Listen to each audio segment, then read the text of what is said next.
નમસ્કાર સજ્જનો, સ્વાગત છે આપનું અમારી યુટ્યુબ ચેનલ ક્રિએટિવ ગુજરાતી ઉપર. તો સજ્જનો, હવામાન ખાતાની નબળા ચોમાસાની આગાહી હોવા છતાં ચોમાસું અને વરસાદ આપણા ઉપર મહેર કરી રહ્યો છે, જે સારી બાબત છે. જીઓપોલિટિકલ ટેન્શન તો છે જ, પરંતુ એ બધું પણ જલ્દી નોર્મલ થઈ જાય તેવું આપણે ઈચ્છીએ છીએ. આજની ચર્ચામાં આગળ વધતા પહેલાં અહીંયા કંપની તથા ફંડામેન્ટલના વીતેલા ઇતિહાસની ચર્ચા માત્ર અભ્યાસના હેતુથી કરીએ છીએ, જેને ખરીદ વેચાણની ભલામણ નહીં સમજવા આપ સૌને એક વિનંતી કરું છું. આજની ચર્ચાની પહેલી કંપની છે સ્વરાજ એન્જિન્સ લિમિટેડ. આમ તો આ કંપનીએ આપેલા રિટર્નનો રેકોર્ડ તો ઘણો સારો છે. જૂન ક્વાર્ટરમાં આવી ગયેલા રિઝલ્ટ પછી ફંડામેન્ટલને જો આપણે સમજીએ તો જે સેલ્સ જૂન 2025 ક્વાર્ટરમાં 484 કરોડ હતું તે ત્યાંથી વધીને 588 કરોડ થયું છે. નેટ પ્રોફિટ 50 કરોડથી વધી 56 કરોડ થયો છે. છેલ્લા 3 વર્ષનો કમ્પાઉન્ડિંગ પ્રોફિટ ગ્રોથ 14% છે. ટીટીએમ 18% છે. સેલ્સ ગ્રોથ છે જ્યારે 3 વર્ષનો 12% છે અને ટીટીએમ 21% છે. સ્ટોક પ્રાઇસ છે જ્યારે 3 વર્ષનો 22% છે. રિટર્ન ઓન ઇક્વિટી 3 વર્ષનું 42% છે અને લાસ્ટ યર 44% છે કંપનીનું.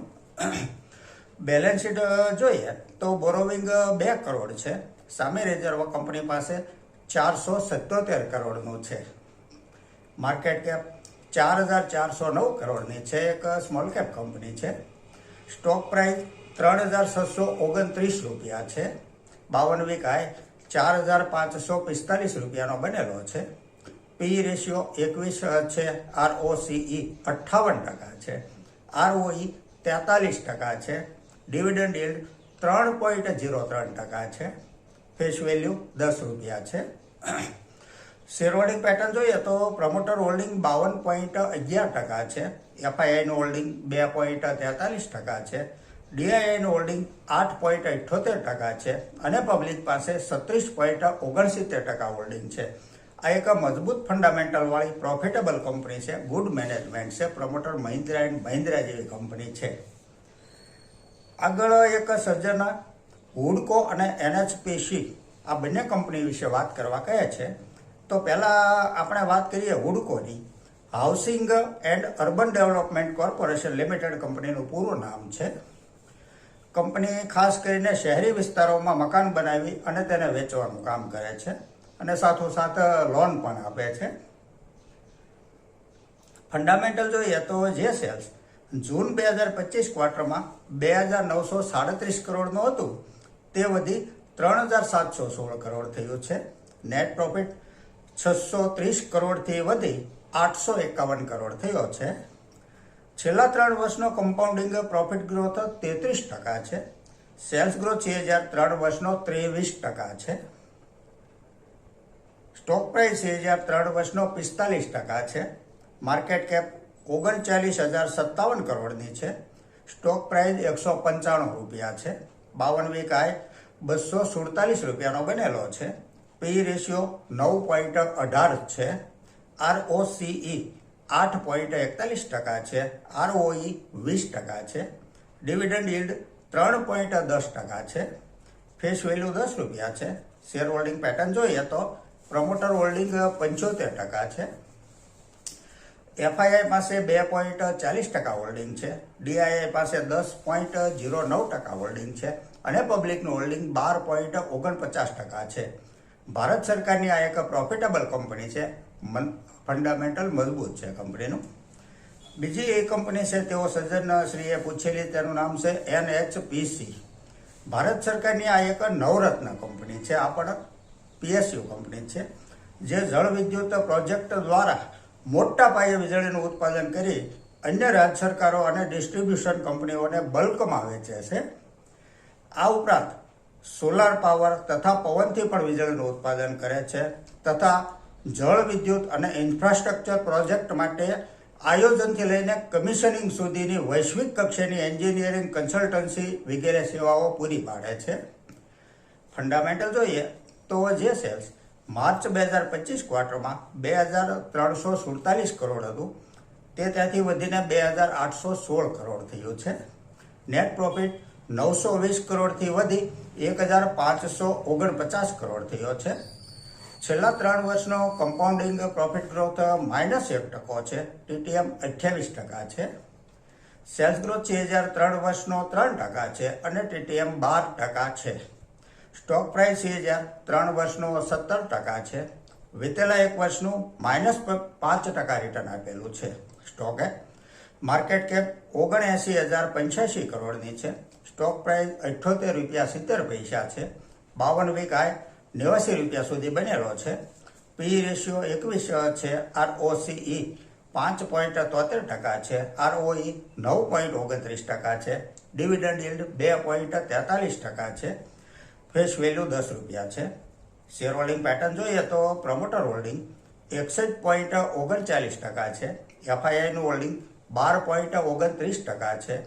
ડીઆઈઆઈનું હોલ્ડિંગ 14.56% છે અને પબ્લિકનું હોલ્ડિંગ 10.66% છે. ફંડામેન્ટલ ઓકે કહી શકાય. રૂપિયા ડૂબી જવાની ચિંતા થાય તેવી આ કંપની નથી. આગળની કંપની છે શક્તિ પમ્પ્સ લિમિટેડ. એક સજ્જનનો સવાલ છે કે શું કરાય, જવાબ આપવો. આમ તો આ કંપનીએ એક સમયે એડવાન્સમાં રિટર્ન આપી દીધું હતું, જે હવે એડજસ્ટ કરી રહી છે. ફંડામેન્ટલ જોઈએ તો જે સેલ્સ જૂન 25 ક્વાર્ટરમાં 622 કરોડ હતું તે ત્યાંથી વધી 859 કરોડ થયું છે. નેટ પ્રોફિટ 97 કરોડથી ઘટીને 52 કરોડ થયો છે. અને આ નેટ પ્રોફિટ ઘટવાનું કારણ કંપનીનો વધેલો એક્સપેન્સર છે. છેલ્લા 3 વર્ષનો કમ્પાઉન્ડિંગ પ્રોફિટ ગ્રોથ 120% છે. ટીટીએમ -49% છે. સેલ્સ ગ્રોથ 3 વર્ષનો 41% છે અને ટીટીએમ 14% છે. Return on equity last year 18% છે, જે બતાવે છે કે કંપની પોતાની રીતે પ્રોફિટ તો કરી જ રહી છે. કોઈ આંતરિક પ્રોબ્લેમ હોય તેવું પહેલી નજરે લાગતું નથી. બેલેન્સ શીટ જોઈએ તો બોરોવિંગ 505 કરોડ છે. સામે રિઝર્વ કંપની પાસે 1582 કરોડનું છે. માર્કેટ કેપ 6422 કરોડની છે. સ્ટોક પ્રાઇસ 520 રૂપિયા છે. 52 વીક હાઈ 915 રૂપિયાનો બનેલો છે. સ્ટોક ઉપરના લેવલથી સારો એવો નીચે આવ્યો છે. પી રેશિયો 30 છે. ROCE 23.60% છે. ROE 18% છે. ડિવિડન્ડ yield 0.19% છે. ફેસ વેલ્યુ 10 રૂપિયા છે. શેર હોલ્ડિંગ પેટર્ન જોઈએ તો પ્રમોટર હોલ્ડિંગ 50.36% છે. એફઆઈઆઈ પાસે 5.08% હોલ્ડિંગ છે. ડીઆઈઆઈનું હોલ્ડિંગ 2.39% છે. પબ્લિકનું હોલ્ડિંગ 42.15% છે. જો આપના પોર્ટફોલિયોમાં હોય તો નુકસાન બુક ન કરાય. નુકસાન બુક કરવા જેવી આ કંપની નથી. અપડાઉન તો સ્ટોક માર્કેટમાં ચાલતું જ રહેતું હોય છે, માટે હોલ્ડ કરાય. એક સમયે કલ્યાણ જ્વેલર્સ, સોના BLW જેવા સ્ટોકમાં પણ રોકાણકારોને થકવાડી દીધા હતા. આજે બંનેમાં રિકવરી આવી ગઈ છે. આવા તો અનેક ઉદાહરણો છે. હવે આગળ મારે જે વાત કરવી છે તે થોડી અલગ પ્રકારની પરંતુ સમજવા જેવી વાત છે કે દરેક વ્યક્તિ આ રોકાણકારની મેન્ટાલિટી અલગ હોય છે. કોઈ વધારે જોખમી ખેલ ખેલતા હોય છે તો કોઈ સેફ સાઈડ ચાલતા હોય છે. કોઈ વધારે નુકસાન સહી શકતા હોય છે તો કોઈ નાના નુકસાનમાં પણ ધ્રુજી જતા હોય છે. આ દરેકમાં જ્યારે સ્ટોક માર્કેટ સાથે જોડાવાની વાત આવે ને ત્યારે એ વાત કદાપી ન ભૂલવી જોઈએ કે સ્ટોક માર્કેટ અનિશ્ચિતતા વાળું છે અને પ્રમાણમાં જોખમી પણ છે. જેવી રીતે ઉપર જાય છે તેવી જ રીતે નીચે જવામાં તેને કોઈ રોકી શકતું નથી. માટે તો સ્ટોક માર્કેટમાં રોકાણ કરવાના ડિફરન્સ રસ્તા બતાવવામાં આવ્યા છે કે જે વ્યક્તિ જેટલું સહી શકે ને તે વ્યક્તિને તેવો રસ્તો અપનાવાય. જેઓ અતિ રિસ્કી કહી શકાય તેવા ખેલાડીઓ ઓપ્શન ટ્રેડિંગનો માર્ગ લેતા હોય છે.